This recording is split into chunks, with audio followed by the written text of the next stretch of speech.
আসসালামু আলাইকুম সুপ্রিয় এসএসসি পরীক্ষার্থী বন্ধুরা, আশা করি তোমরা সকলেই ভালো আছো। তোমাদের 10 তারিখ থেকে পরীক্ষা শুরু হতে যাচ্ছে। তোমাদের মধ্যে অনেক স্টুডেন্ট আছো তোমরা যারা রসায়ন অর্থাৎ কেমিস্ট্রিতে রেজাল্ট খারাপ হবে এরকম ভয়ে আছো।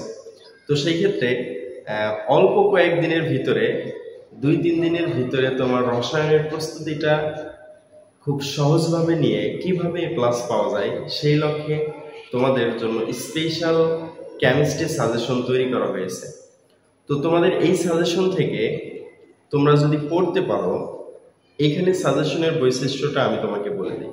সেটা হচ্ছে তোমাদের সম্পূর্ণ বই থেকে আমি তোমাদের জন্য মাত্র 15টা সৃজনশীল সিলেক্ট করেছি। এই 15টা সৃজনশীলেই প্রত্যেকটা অধ্যায়ের যেগুলো গুরুত্বপূর্ণ অধ্যায় আছে সেই অধ্যায়ের সমস্ত কিছু তুলে ধরা হয়েছে। তো তোমরা যদি সাজেশনটা নাও, যেখান থেকে প্রশ্ন আসুক তোমরা অ্যান্সার করতে পারবে ইনশাল্লাহ। তোমরা যদি এই সাজেশনটা নাও এবং সাজেশনটা নিয়ে তুমি দেখবা যে এর আগে বিগত সালের যত প্রশ্ন অথবা এই যে টেস্ট পরীক্ষা হলো, টেস্ট পরীক্ষার প্রশ্ন, যে কোনো প্রশ্ন এই সাজেশনের ভিতরে থাকবে। তুমি এসএসসি পরীক্ষাতে 8টা সৃজনশীল যদি কমন পেতে চাও তাহলে আমার এই সাজেশন থেকে অবশ্যই তোমাকে পড়তে হবে। সাজেশনটা খুব সহজভাবে উপস্থাপন করেছি যেন তোমাদের পড়তে সুবিধা হয়।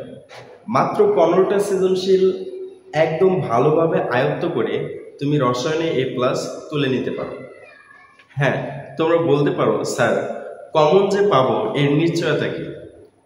তোমরা সাজেশনটা নিবা, নেওয়ার পরে যে কোনো সালের বোর্ড প্রশ্ন, টেস্ট পরীক্ষার প্রশ্ন তুমি এখন মিলায়ে দেখতে পারো। এই সাজেশনের ভিতরে সমস্ত প্রশ্ন এখানে আছে। তোমার এসএসসি পরীক্ষার পরে মিলাইতে হবে না, তুমি যে কোনো প্রশ্ন নিয়ে এসো কেমিস্ট্রি বই থেকে, এই সাজেশনের এই 15টা সৃজনশীলের ভিতরেই সবকিছু আছে। তো তোমরা যদি সাজেশনটা নাও, নিয়ে যদি দেখো, দেখলেই বুঝতে পারবা একটা মাস্টার মাইন্ড স্পেশাল সাজেশন। তো এই সাজেশনটা কভার করতে পারলে কেমিস্ট্রিতে তোমাদের আর কোনো সমস্যা থাকবে না। সেই জন্য যারা কেমিস্ট্রি কবির স্যারের এই সাজেশনটা নিতে যাচ্ছ অবশ্যই আমাকে মেসেজ করো অথবা স্ক্রিনে দেওয়া নাম্বারে কল করে সাজেশনটা নিতে পারো। তো সবাই ভালোভাবে এসএসসি পরীক্ষা দাও এবং প্রত্যেকটা সাবজেক্ট মনোযোগ দিয়ে পড়ে সম্পূর্ণ অ্যান্সার করে ভালো একটা রেজাল্ট করো, সেই দোয়া করি। সবাই সুস্থ থাকো, ভালো থাকো। আল্লাহ হাফেজ।